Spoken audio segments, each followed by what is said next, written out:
Buenas tardes, mi nombre es Abraham Jiménez y en este video te voy a hablar sobre los videojuegos, tocando los diferentes puntos que los conforman y de igual modo un poco de su historia. El mundo del videojuego es bastante variado, desde juegos infantiles hasta aventuras para mayores de edad, con un sinfín de títulos que a partir de 1952, desde la creación de OXO, no hubo tregua en la aparición de más y más títulos, y con ellos consolas acompañaban a estos mismos. Pero no fue hasta la década de los 70 con la llegada de Pong, la versión digital del popular juego de tenis, que empezó a tomar relevancia el tema de los videojuegos. Los 8 bits no fue sino el sello con el cual se consolidaría la industria en salones de maquinitas recreativas, con juegos como Battlezone, Tron y Pac-Man. Pero no todo fue miel sobre hojuelas. La industria pasaría por uno de sus momentos más difíciles, con la llamada crisis de los videojuegos, que se extendió de 1983 a 1985. La aparición de la ya clásica Nintendo Entertainment System, o por sus siglas NES de Nintendo, ayudó a revivir el mercado y buscando siempre evolucionar, llegarían más consolas en competencia por querer dominar el mercado de los videojuegos, apareciendo consolas como la Master System de Sega, el Amiga de Commodore y el 7800 de Atari, consolas icónicas dentro de la historia de los videojuegos.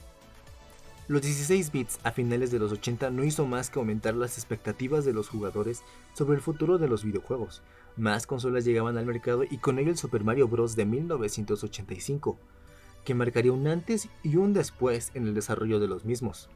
Ya no solo era acumular el mayor número de puntos posibles, ahora también deberías completar misiones que te llevarían a un final del mismo juego. En pocas palabras, teníamos una historia en un universo ficticio. Y como dato extra, los videojuegos portátiles encontraron su nicho en esta época. Tomaron su lugar en el mundo gamer con la popular Game Boy de Nintendo de 1989. Con los 90 la evolución no paraba, y el salto gráfico era un factor que tarde o temprano tendría que atenderse. Nuevas tecnologías eran presentadas, y el 3D cada vez estaba más cerca de formar parte de este mundo. Los 32 bits formó una nueva generación de consolas, como la PlayStation de Sony y la Sega Saturn, y posteriormente la generación de los 64 bits trajo la Nintendo 64 y la Atari Jaguar.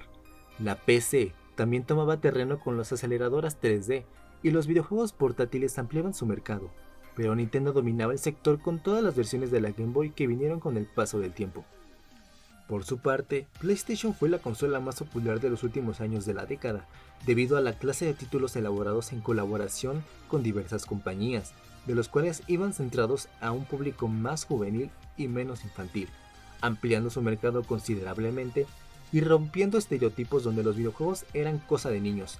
Títulos como Final Fantasy VII, Resident Evil, Winning Eleven 4, Gran Turismo y Metal Gear Solid se convirtieron en clásicos de la historia y en franquicias muy exitosas. Los 2000 presentó diversas mejoras en todos sentidos, con la salida de consolas de nueva generación como la PlayStation 2, la GameCube, el Game Boy Advance y con incursión al terreno de juego de Microsoft con la Xbox. No hizo más que empezar la carrera de las consolas, que hasta 2021 se afianza un terreno cada vez mayor en ganar el mercado de los consumidores, con la última generación de consolas, como la PlayStation 5 de Sony y la Xbox Series X de Microsoft. Ya hemos conocido un poco de la historia de los videojuegos, pero por su parte, ¿qué conforma uno? Los primeros se centraban en obtener la mejor puntuación posible dentro del mismo, una característica que persiste hasta nuestros días, y de los cuales existen competencias. Sin embargo, se ha ampliado la cantidad de características que puede tener un videojuego, como las siguientes. Historia o argumento, porque no es lo mismo pararte horas frente a la pantalla a rebotar una pelotita, que de igual modo tiene su chiste, aventurarte en un juego que te gusta contar un relato, la complejidad de una historia, y lo intrigante que puede resultarle al jugador. De igual modo, las historias siempre funcionan cuando vienen acompañadas de elementos que enriquezcan las mismas, como pueden ser documentos que te ayuden a su desarrollo, o la interacción con personajes secundarios que buscan comprender el porqué de lo que haces, escenas clave que mostrarán un trasfondo más profundo del personaje, entre otras. El mapa aparece en todo tipo de juegos y sobre todo más ampliamente en juegos de mundo abierto. Se vuelve un punto relevante, pero se debe de tener cuidado ya que demasiada libertad puede ser tediosa para el jugador, cuando no se tienen actividades que cubran esos tiempos de traslado de un punto a otro. Un ejemplo perfecto de un buen mapa podrían ser los juegos de Rockstar, GTA y Red Dead Redemption, mapas que a pesar de su amplitud puedes encontrar misiones secundarias o actividades esparcidas por ciertos puntos que ayudan a hacer más amenos los traslados. Por otra parte, tenemos juegos de carreras con infinidad de mapas basados en pistas reales. El mapa es un elemento indispensable a la hora de adentrarse en una historia, y te ayuda a esa inmersión necesaria para sentirte parte del juego. Las misiones. Dentro de los videojuegos existen diferentes tipos de estas. Sirven como puente para la historia del juego que tiene un fin, a veces como relleno y en ocasiones importantes para la trama. Las hay de todo tipo y en toda clase de juegos. Misiones muy simples como cazar algún animal o encontrar algún objeto, así como misiones muy complicadas que requieren de cierto tiempo y habilidades para poder completarse. Los niveles. Algunas veces son usados para que el jugador pase más tiempo dentro del mismo, otras ocasiones se usan para marcar un tiempo definido en el que el jugador deberá subir de nivel hasta llegar al necesario para poder avanzar. Esto crea un sentimiento de mucha duración para alargar el juego. Y comúnmente el aumento de nivel conlleva a recompensas e incremento en las estadísticas del personaje o personajes. Por otra parte, existen los niveles de dificultad, modos de juego diseñados para probar o ayudar al jugador, llegando a ser modos tan difíciles que se muestran como un verdadero reto el terminarlos, como los conocidos modos infierno, extremo, difícil, entre otros. Enemigos y NPCs. Como dije en el punto de los mapas, por más grande que sea, es necesario tener actividades. Al mismo tiempo, un mundo requiere de elementos que le den vida. Una interacción con otros personajes ayuda a no sentirnos solos y adentrarnos más en ese mundo, y a entender un poco más su universo, ya que en ocasiones nos brindan información para la comprensión del mismo. Por su parte, los jefes y villanos están ahí para hacer frente al jugador, dificultar lo más posible su progreso, implicándole el tener que generar estrategias para poder vencerle. Generalmente vienen divididos en fases y en jerarquías. Empezando por los que llamaremos peones, personajes casi que clonados y que llegan por montones, no representan mucha dificultad y por lo regular son vencidos muy fácil. Posterior a los peones aparecen los peones especiales, personajes fuertes casi al nivel de un subjefe, pero que como los peones simples aparecen en cantidad teniendo mayor fuerza, durabilidad y por ende representan un mayor desafío.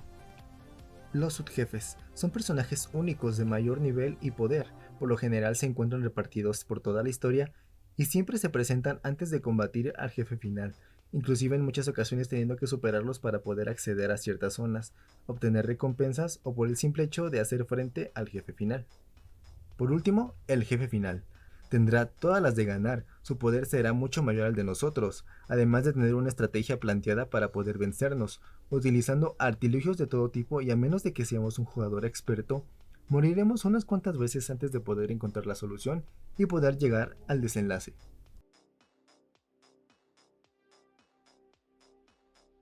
Los visuales. Todos estos años los videojuegos han ido evolucionando a la par de las nuevas tecnologías, y con ello las mejoras gráficas, que con el pasar de los tiempos se han ido perfeccionando a un punto realista. Y aunque la opinión popular dice que los gráficos no es lo más importante, son un factor a considerar, sobre todo con consolas de nueva generación. Nuevos motores gráficos permiten un mejor desarrollo y aplicación de texturas, logrando ayudar a crear ambientación perfecta para el juego en cuestión. Las mecánicas. En un juego deben ser fáciles para el jugador, controles demasiado complejos tienden a aburrir y por ende dejar el juego de lado. Por lo general, estas se repiten en juegos del mismo género: correr, saltar, tomar objetos, disparar, acelerar, hacer acciones, entre otras. Pero inclusive por más fáciles que sean, nunca está de más ver los tutoriales. Como ven, un videojuego es mucho más que un mundo ficticio con un personaje no real, moviendo botones. Es un campo más profundo y grande de lo que parece. Las diferentes áreas y la cantidad enorme de personas que trabajan todos los años para presentar el mejor título posible nos habla de que no es solo una industria de entretenimiento, es un medio de vida con su propio mundo buscando crear nuevos universos. Sin duda es un tema en el cual se puede explorar más a profundidad, pero que por ahora dejaremos por aquí. Agradezco su atención y espero disfrutaran del video. Que tengan un buen día.